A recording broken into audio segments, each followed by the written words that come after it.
Right guys, the championship matches are not slowing down at the moment and we're back for some more championship predictions. Full transparency, we have had to switch up the schedule slightly. Usually on the Monday I'd be bringing to you the championship roundup. Instead we're going straight in for the midweek predictions. Reason for that being I am away while all these games are taking place, so I've not had the chance to go ahead and digest any of the action which took place over the weekend. I've had to go ahead and get ahead with videos. But I couldn't leave you hanging and without the championship predictions to come, because we've got some cracking matches coming in midweek. So as always, do leave your thoughts on all the action that happened in the championship over the weekend. But without any further ado, let's jump into the midweek predictions. Starting out at Bloomfield Road for Blackpool up against West Brom. I was thinking back to the reverse fixture between these two earlier in this season, and this was actually Carlos Corberán's first win as West Brom boss. He took over the reins there in October, lost their first match, but it was this game against Blackpool which really sparked this West Brom side to life, and after beating them in what was a fairly scrappy game at the Hawthorns, a late Yukashlu winner, went on to win it 1-0. That then sparked a run of 9 wins from their next 10 championship matches, and how West Brom could do with a similar run in these final few games of the season. While West Brom haven't quite been as reliable as that in recent weeks, I think this is a game that they have to be winning, all things considered. A lot's changed since they last played. I think it was Appleton who was in charge of Blackpool when they travelled to the Hawthorns. They've since been through McCarthy and now Dobby, but a prediction in this one, I'm going to go 2-0 to the Baggies and fancy them for all 3 points on the road in that one. Next then to Rotherham up against Burnley, and I think in a lot of ways the opposition that still have Burnley to play in this season sort of view this fixture as a little bit of a free hit, and I think from Rotherham's perspective, some of the results that they've picked up in previous game weeks has sort of given them that buffer to view that game as this. They still have some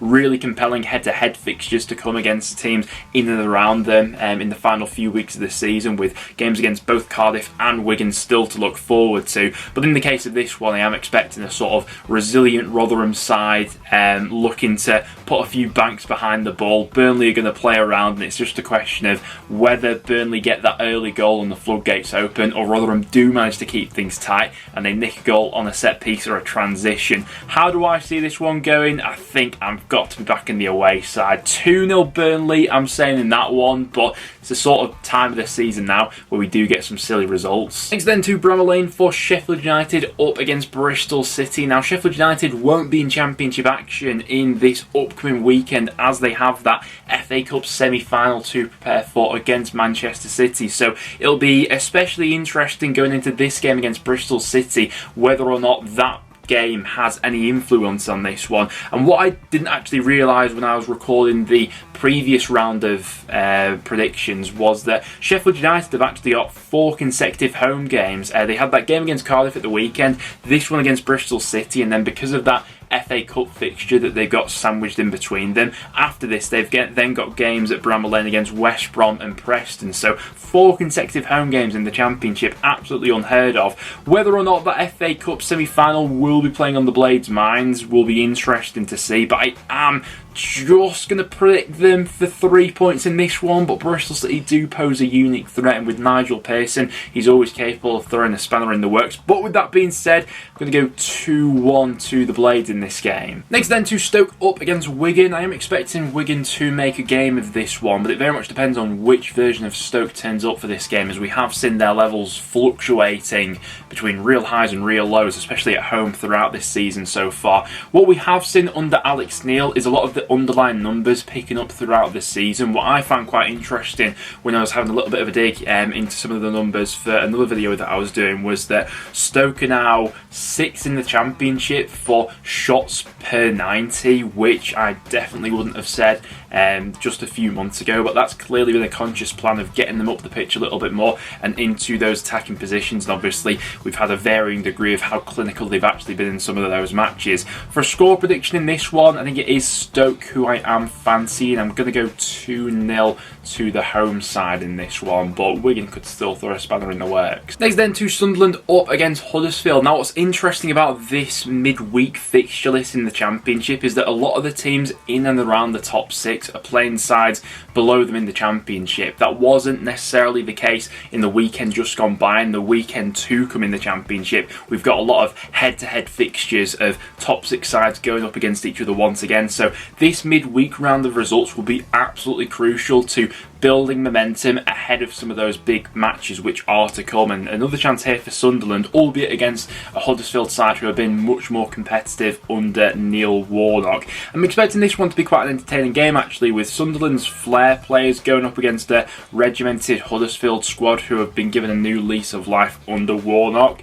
I could really see this one going either way, because Sunderland's home form hasn't consistently been as good as you might expect this season. They are in the bottom half for home results so far this season. But with that being said, I just think there could be something in this game for Sunderland. You know, score prediction in that one. I've not backed against Huddersfield often since Warnock's come in, but I'm going to go 2-1 Sunderland in that game. Next then to Millwall up against Birmingham, and like we were just discussing with the Sunderland fixture then, for Millwall, another side in and around the top 6 at the moment, these matches are going to be absolutely crucial from now on. Against sides who, albeit don't really have anything to play for, they need to take full advantage with big games still to come in their season. At the Den as well, I think Millwall would be the favourites for this game.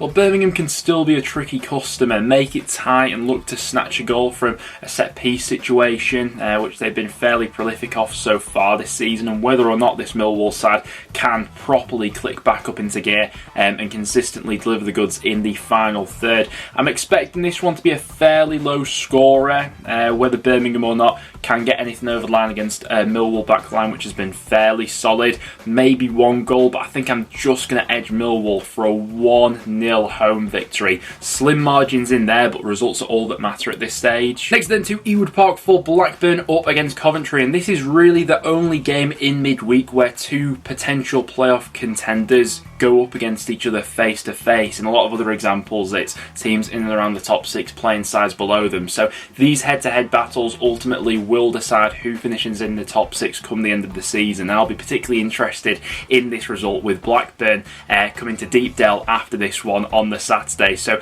this one's going to be absolutely crucial from a Blackburn perspective in terms of overall momentum, having a game against a good side like Coventry who can hit you from all sorts of angles, to then go away to Preston, where I'm sure that'll be a really interesting game as well. I'm expecting some goals to be scored in this one, while each side have shown some vulnerabilities at the back recently. Going forward, I mean, some of the best attackers in the league will be on show in this one. For a score prediction, I'm going to go for an entertaining 2-2 draw. We have had a lot of draws in these head-to-head matches in these sorts of fixtures recently, so I'm going to go 2-2 in that one. Next then to QPR up against Norwich, another example of a top 6 side playing a side below them in the table in midweek, and it should be a game where Norwich are targeting all 3 points. But how many times have we said this season where we thought we'd had Norwich figured out, a game comes along where they technically should be winning with the superior side and something goes astray in the match and it turns to be a missed opportunity. I still feel as if there will be an unpredictable result or two in these remaining matches for QPR, you know, whichever way that goes, whether it is them sneaking a win over the line against the odds against one of those sides gunning for the top 6 at the moment, or it is, you know, another outlier like the Blackpool result was them against them earlier on in the season. Norwich should be winning this game, and I think my head tells me to go that way, but something deep down just says that maybe against the odds QPR managed to scramble together something for this one. Going to go with my head and go 2-1 Norwich, but I am flagging that up as a potential upset. Next then to Swansea up against Preston, two back-to-back really difficult and quite challenging away games. To go from Millwall away to Swansea away, massive shift in dynamic in terms of the play styles we're up against. And this is a game, we spoke in the preview to the Millwall one about how that one would have been, you know, perfect for someone like Ched Evans. This is the sort of game where You know, you really want Ryan Lowe to have his full midfield available to him. You know, you want your Ali McCanns, your Alan Browns, your people who can put that shift in off the ball to allow us to have those threats on transitions when we do win the ball back. Because I do still see mistakes in that Swansea back line, but with how well they hold on to the ball and with our midfield looking a little bit threadbare at the moment with the bodies we've lost in that area, it is a potential area of vulnerability where this game could be won or lost for Preston. We've got a massive game coming up at the weekend against Blackburn. We've been really good away from home, but I just think that this one, there could still be something in it for Swansea. They've been a tricky side for a few sides to play recently, and for a prediction in this one, I think I'm reluctantly going to say this one's going to end level 1-1. I'm saying in that one between those two. Next then to Watford up against Cardiff. Watford fans, I'm interested to get your takes on Wilder down below and how you see this squad, particularly going into next season, because I just think that the overall makeup of this team is going to be completely jumbled about and refreshed ahead of next season. Who are the stars in that team right now who you realistically see playing a long-term role in the club going forward? Who are the players who you see being moved on, and where does Wilder fit into all of that? In terms of Cardiff, I think from their perspective it's all about getting themselves into the best possible scenario going into the 2 games at the end of August when they've got back-to-back relegation 6-pointers against Rotherham and Huddersfield. Do I see them getting something in this game? I think Sabri Lamucci could pull something off, you know. Watford have just been really up and down recently, and I think I'm backing a draw in this game. Fancy Cardiff to get something from that one. 1-1, I'm going between those two. Next then to Middlesbrough up against Hull, a game which I'm quite looking forward to actually. It's 2 managers who I've very much enjoyed watching so far from a distance. The impact that Rossini has had at Hull, and you know, conversely to that, Carrick in at Middlesbrough, 2 of the most upcoming British managers in the game right now. And you know what, I actually think this could be a really entertaining game of football. We've seen Middlesbrough fluctuating a little bit recently after that, you know, miraculous winning streak that they went on earlier under Carrick, and Hull do have it in them to produce, you know, a big performance, and I'm sort of getting the vibes that this game could go down a similar route of that bonkers game we had at the Stadium of Light, the 4-4 between Sunderland and Hull, and I'm expecting a few goals to be scored in this one. With Hull, it's sort of here or there whether the game explodes into life or it is kept quite tight and cagey, but in this game I'm going to just back Middlesbrough for a big 3-2 home victory. Fancy that one to be an entertaining one. And then to finish things off with Reading up against Luton. Can Reading manage to claw back any positive momentum in this one? Whenever Reading go up against Luton, I can't help but think back to that bonkers encounter these two sides had a couple years ago when Reading beat Luton 5-0 at Kenilworth Road. I think that was back in the peak of COVID. It was a behind closed door game, and Yaku Mate absolutely stole the show, scoring 4 goals in that game back in July 2020. But I just can't help but think back to that game and think of just how far Luton have actually come from that moment, and obviously the sticky situation that Reading have landed in, sort of on the back of a few of those seasons in years gone by in the Championship.